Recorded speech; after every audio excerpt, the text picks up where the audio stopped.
अजीबोगरीब चित्र। कहानी के प्रमुख पात्री रमेश थे, एक योग्य और प्रतिबद्ध कलाकार जो अपने चित्रों की दुनिया में बसे थे। उन्होंने कई वर्षों से यह सपना देखा था कि वह एक दिन अपने कला को बड़ी प्लेटफॉर्म पर पेश करेंगे और लोग उनके चित्रों के प्रति प्रेम करेंगे। एक दिन रमेश एक विशिष्ट चित्र बनाने का निर्णय लिया। उन्होंने उस चित्र के लिए जितनी मेहनत और उम्मीद रखी थी, उसका चित्रण किया।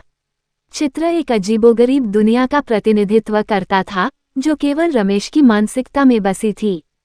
रमेश ने अपना चित्र पूरा किया और एक चित्रकला प्रदर्शन में अपना काम प्रस्तुत किया। चित्रकला प्रेमियों और कृति प्रेमियों ने उनके चित्र को देखकर आश्चर्यचकित हो गए। वे सभी बहुत खुश थे क्योंकि उन्होंने कभी ऐसा चित्र नहीं देखा था। रमेश के चित्र ने अनेक पुरस्कार और प्रशंसा भी जीती और उनका नाम समस्त दुनिया में मशहूर हो गया। वे धन और यश के साथ साथ एक प्रसन्न मन से जीने लगे।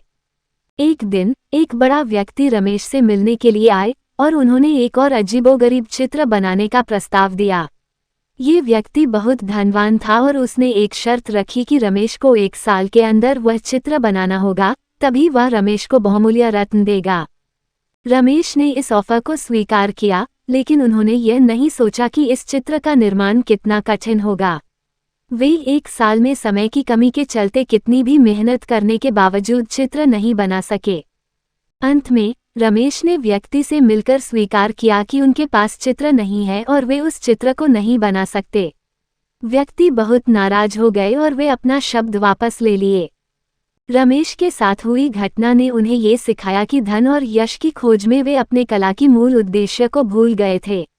उन्होंने इस घटना के बाद अपने कला को पुनः प्राथमिकता दी और फिर से सुंदर चित्र बनाने के लिए मेहनत करना शुरू किया। रमेश के चित्रों ने उन्हें फिर से प्रशंसा और प्रेम के लिए बहुत प्रसिद्ध किया, लेकिन इस बार वे अपने कला को अपनी मूल उद्देश्य के रूप में देखते थे। इस कहानी से हमें ये सीखने को मिलता है कि धन और यश महत्वपूर्ण है, लेकिन हमें कभी अपनी कला और प्रेम को भूल नहीं जाना चाहिए।